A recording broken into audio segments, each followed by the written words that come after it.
Turned Pretty recaps. Wait, let me get this straight. Belly's boyfriend cheats during spring break. Her best friend jumps out of a moving car. Her brother winds up in a coma, and somehow this chaos ends with a proposal? No, this isn't just teenage drama anymore. This is emotional warfare in a beach town, with a soundtrack that will ruin you. And it's the best episode of The Summer I Turned Pretty yet. Here's exactly what went down. In Season 3, Episode 2, The Last Christmas. Welcome to the Turn Pretty recaps, where we ditch the fluff and serve heartbreak straight up. Whether you're Team Conrad, Team Jeremiah, or Team Belly needs a therapist and a Europe gap year, this episode had everything. Let's dive into the wreckage. Spring break should be bikinis and Baja blasts.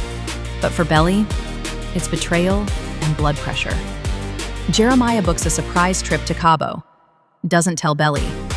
She finds out from a flight update email. Cue an explosive fight, featuring passive aggression, daddy issues, and the line, selfish, then why are you even with me? They don't talk for 5 days.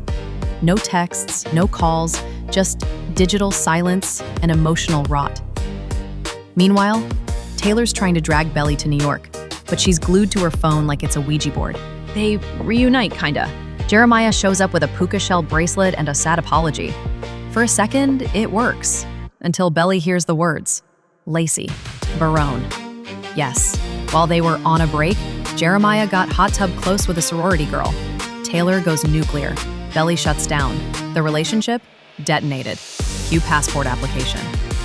Belly's going to Paris. Mentally, she's already sipping espresso in a beret. Elsewhere, Steven drops the L word on Taylor. Taylor, in peak self-sabotage mode, panics, screams, and jumps out of the moving car. Steven crashes hard. Cracked rib, brain contusion, medically induced coma, Belly becomes the emergency contact. She fills out forms, deals with insurance, and tries to remember his blood type. It's O-negative, universal donor. Of course, Steven bragged about it. And then, Jeremiah shows up. Quiet, waiting, still there. Steven fights to wake up. Taylor fights her fear of not being enough, and Belly? She's haunted. Because last Christmas, while everyone was gone, she drove to Cousins alone. Conrad was there. Snow, hot chocolate, firewood, soft stairs, and a shared bed.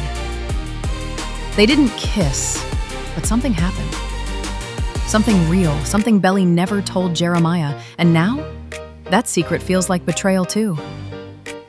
Meanwhile, Taylor breaks down and finally dumps Davis. I'm gonna break up with Davis. Because sometimes the only thing scarier than being left, Whatever you wanna do, I support you. is being loved for real.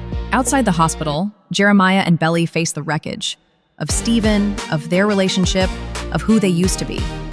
Jeremiah breaks, admits everything. The numbness, the regret, the crying in the shower after Lacey. And then, in the quiet, he asks, "Will you marry me?" No ring, no kneeling, just chaos, love, and a desperate hope that maybe, just maybe, they can still write the ending they dreamed of. And Belly? She says yes. So, is this the start of forever or the beginning of another heartbreak? Is Conrad really gone? Is Paris still happening? And are we ready for what comes next? Sound off below. Team Jeremiah, Team Conrad, or Team Can Someone Please Buy Belly a Journal? Hit subscribe and come back next week because this summer love story, yeah, it's about to grow up.